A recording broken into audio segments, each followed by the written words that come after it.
Hi there guys, this is Nikhil from Grady Tech and these are the 20 awesome features of MI5. So guys, let's get started. Firstly, the fingerprint scanner. It's insanely fast. So firstly we need to wake up the device and then place our finger on the fingerprint scanner and it unlocks the device. And this is by far the fastest fingerprint scanner I have seen. And by the way, I didn't try iPhone and even S7 or S6. So I just covered all the devices under 30,000 and this is by far the fastest one. And yes, it has a two-step process, but still when it comes to the performance of the actual fingerprint scanner, it's amazing. And we can even lock applications using this fingerprint scanner.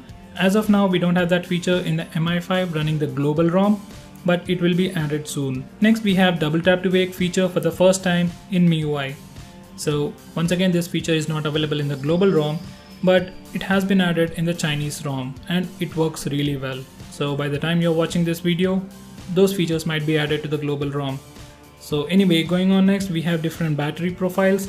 So this isn't actually as good as the Samsung's ultra power saving mode or something like that, but we have some basic battery profiles which we can automatically change based on battery percentage or time of the day. We can further improve the battery by restricting the background data usage.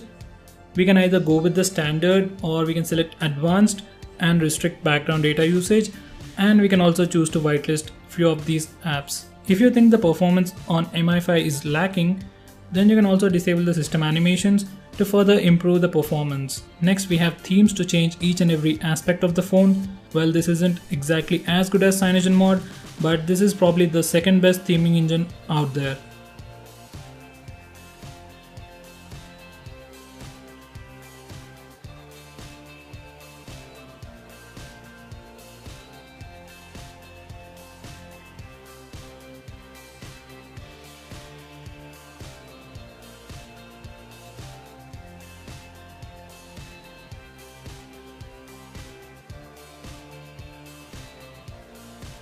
Next, we can disable the capacitive buttons while we are playing games right from the notification toggles.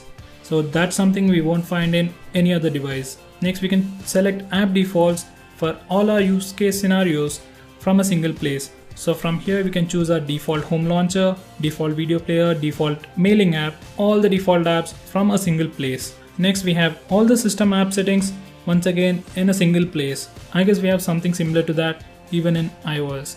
So guys, going on next, we have built-in auto call recording.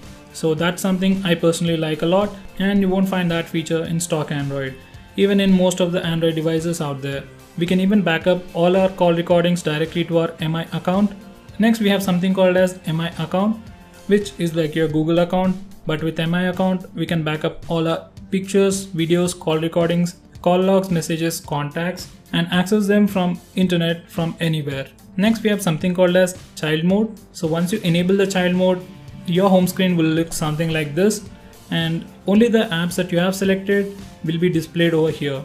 So when you're giving your phone to your kid, maybe you can enable this mode and your kid won't have access to the rest of the parts of the phone. Next, we have some nice features like guest mode and app locker.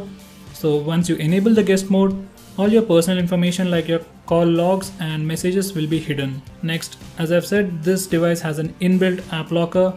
As the app locker is built into the system, it's actually pretty stable and very hard to crack. Next, we have an awesome feature called as reading mode. The best thing about it is we can automatically enable it and disable it based on the app we are using. Next, we have permission manager, just like CyanogenMod's privacy guard, or as of now in Android Marshmallow, even we have permission manager even in the stock Android. So anyway, we have this permission manager, and from here we can see all the apps that are installed on our device and which permissions these apps are using. And if we swipe to the right, we can see the list of permissions, and if we select the permission, we can see which applications have access to that particular permission. Next, we have the option to blacklist calls and SMS, and we also have options to detect any spammers or block calls automatically. Next guys, coming to the cameras. On the back we have the 16 megapixel camera with 4-axis optical image stabilization and face detection autofocus. And I must tell you, this is by far the best camera I have used in a phone under 30,000 rupees. So my hands usually shake a lot, and with this phone I don't have to worry about that. Next, this device has an infrared sensor which is compatible with other third-party apps like Animote and Peel. Next, we have a full functioning NFC on the back, so we can basically read and write data to the NFC tags, and we can even use this NFC for payments. And finally guys, the display. This is just a 5.2 inch Full HD display, but this is by far the best display for outdoor use that I have personally used. So it has a maximum brightness of 600 nits, but when you use this device in the direct sunlight, it's simply a lot brighter than any other device out there. So there you have it guys, these are the 20 awesome features of MI5 besides its amazing looks and technological breakthroughs like an awesome Snapdragon 820 processor, high-speed bandwidths, high-speed downloads, and finally once again amazing build quality. So that's it guys, thanks for watching this video. I hope you found this video to be helpful. If you like this video, give me a thumbs up and share it with your friends, and subscribe to my channel to see more videos just like this.